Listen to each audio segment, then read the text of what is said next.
Hello students, welcome to my new video.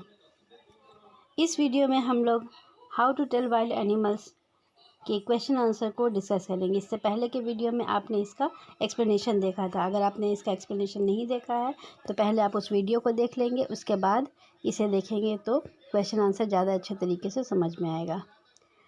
सबसे पहले जो मोस्ट इम्पॉर्टेंट क्वेश्चन किसी भी पोएम से रिलेटेड होता है वो उसके पोएट का नाम होता है।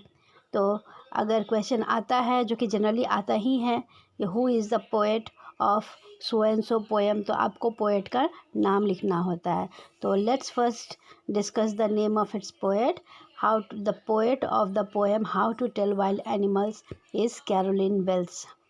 कैरोलिन वेल्स का स्पेलिंग है CAROLYN, Carolyn, and Wells WELLS।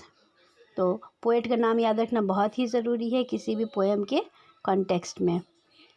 Now इसका डिटेल क्वेश्चन आंसर हम लोग डिस्कस करते हैं।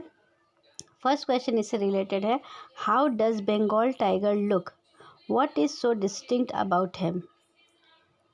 बंगाल टाइगर कैसा दिखता है और आप उसे कैसे पहचान सकते हैं। तो इसका आंसर होगा, the Bengal tiger looks noble and impressive.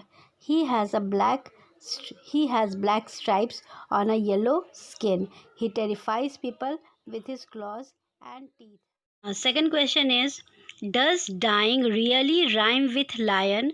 Can you say it in such a way that it does?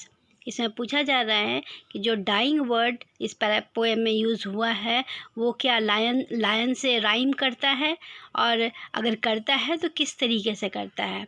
Answer होगा, no, dying does not rhyme with lion. It is for this reason that the poet has used dyin, DYIN।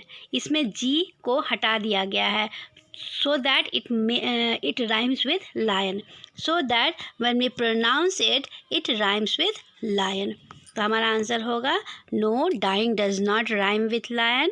It is for this reason the poet has use dine, so that when we pronounce it, it rhymes with lion.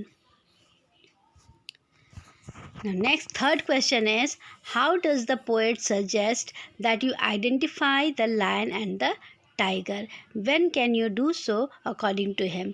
Poet बोलता है कि आप lion और tiger को कैसे distinguish कर सकते, कैसे अलग अलग पहचान सकते हैं। Now answer is, the poet suggests that if a large and tawny beast in the jungles of the east advances towards us, then it's an Asian lion. We can identify it when it roars at us while we are dying with fear. While roaming, we come across a wild beast that is yellow in color with black stripes, it is a Bengal tiger. We can identify it when it eats us. Next question is question number 4. Do you think the words leapt and leapt in the third stanza are spelled correctly? Why does the poet spell them like this? The answer would be, no, the words leapt and leapt are spelled incorrectly. The poet has done so to maintain the rhythm of the poem. When spelled this way, they rhyme with the first part of leopard and also gives emphasis to leopard in each line. And last question is, look at the line, a novice might nonplus. How would you write this correctly? Why is the poet's incorrect line better in the poem? The answer would be, the line, a novice might nonplus, can be correctly written as a novice might be nonplussed. The poet's incorrect line is better in the poem as it maintains the rhyme scheme of the poem. By writing it incorrectly, nonplus rhymes with thus.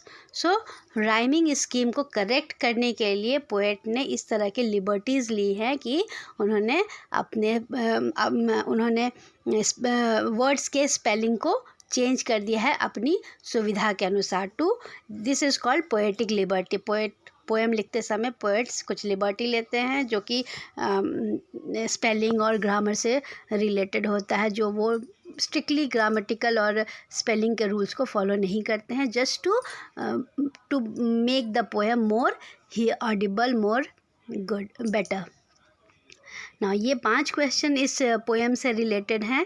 I hope आपको ये question answer समझ में आए होंगे। आप इन्हें अपनी copy में लिखेंगे और बार बार लिखकर इसको याद करने का प्रैक्टिस करेंगे। याद करने के लिए लिखना सबसे अच्छा प्रैक्टिस है। तो आप लोग इसे याद करेंगे और एग्ज़ाम में इसका आंसर लिखेंगे। Thank you for watching this video.